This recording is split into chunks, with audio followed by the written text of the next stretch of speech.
this hospital and one other hospital. So I really love what I do. So when Mark asked me, and I'm humbled to be asked to speak today about the connection between spiritual care and well-being and health, the first thing that came into my mind was from my very, very, very distant past, okay? The very first thing I did was became a registered nurse. And we learned in nursing school about a study of babies in an orphanage. And these little babies were provided with adequate nutrition. They were kept safe and warm. Their skin was kept dry. They were protected from harm. The one thing that they did not receive was cuddling and holding. They were never held and oohed and awed over.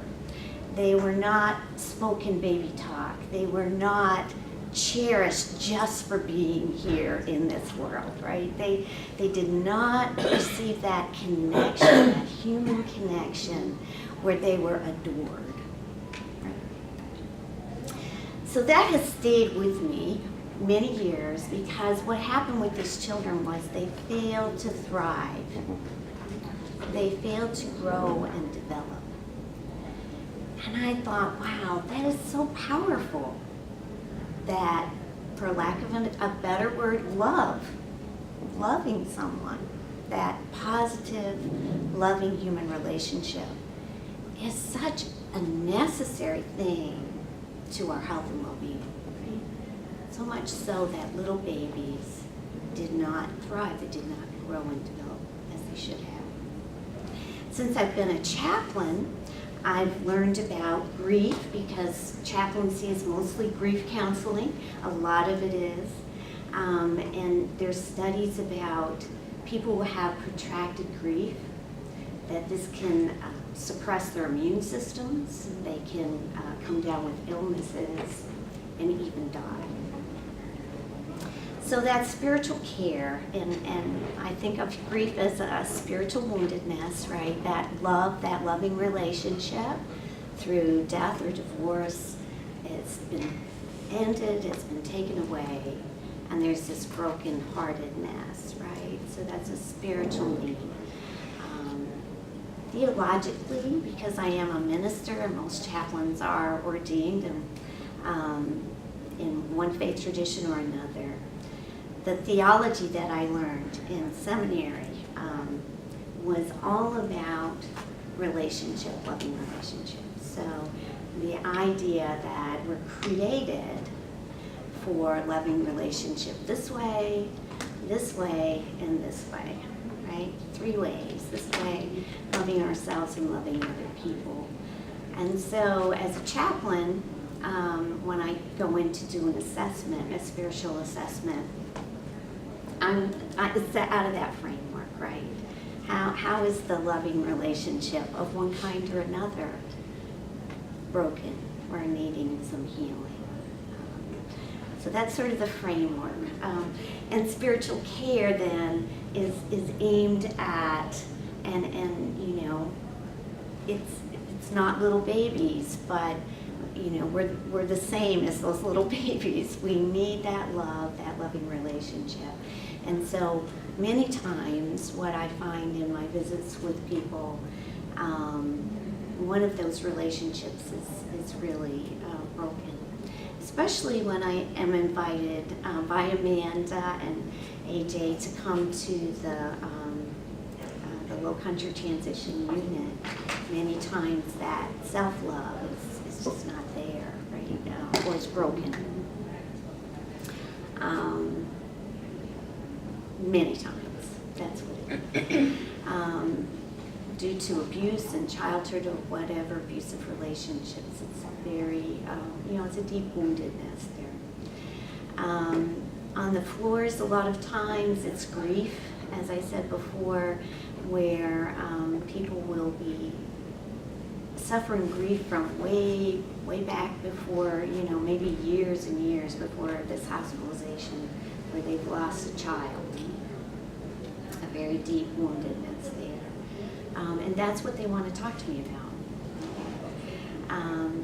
Sometimes people have religious ideas that are actually harmful. Anybody have any experience with that? Okay, so God has got it in for me by letting me come down with this cancer, or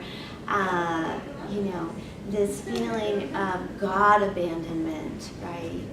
So because I'm a minister, if they're from that Christian tradition or whatever tradition they're from, usually we can talk that through. And certainly from the Christian tradition, the feeling of God abandonment it's a part of suffering, right? And it's okay to be mad at God. It's okay to lament and to just tell God how you feel. Where are you? Where are you? So that's another thing that I kind of run into. Healing touch is very much a part of what I do. Of course, I do that in a very intentional way. I'll just give you an example of someone who's in a lot of pain. Not at this facility, extreme pain. But so much of pain is fear, right? There's an element of fear to it. And so this one particular person, she was quite young,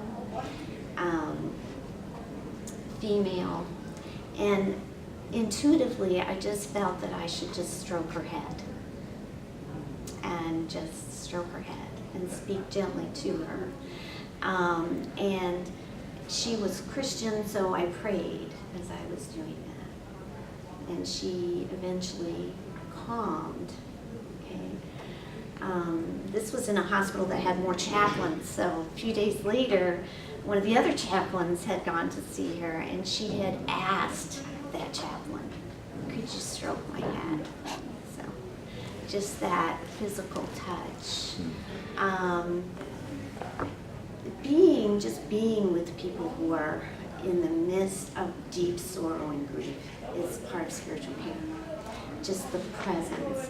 But not just, me looking on my cell phone, it's that attentiveness, that concentration on this other person, that other-orientedness, right? And just attending to that person and being present to that person. So, one time I was with a widow. She had just lost her husband unexpectedly in the ER over at Somerville. She wrote me a note, how much it meant to her just to have me present with her. So always, as part of spiritual care, I'm trying to communicate what those little babies did not get, right? That you are worthy of love, that you are loved, that you are, cherished for just being here, right?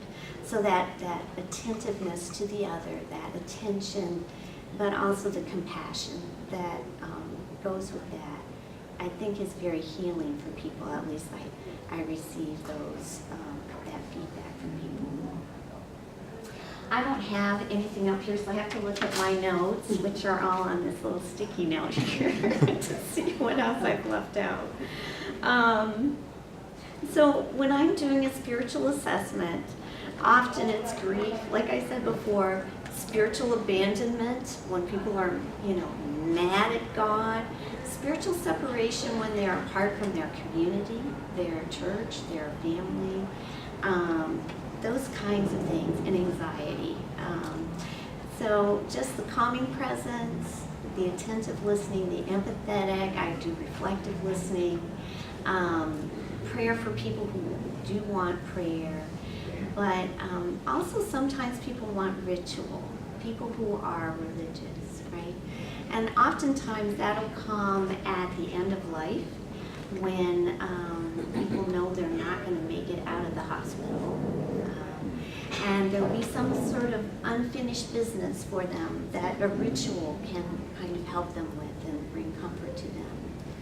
So one time I married someone the day before she went to hospice.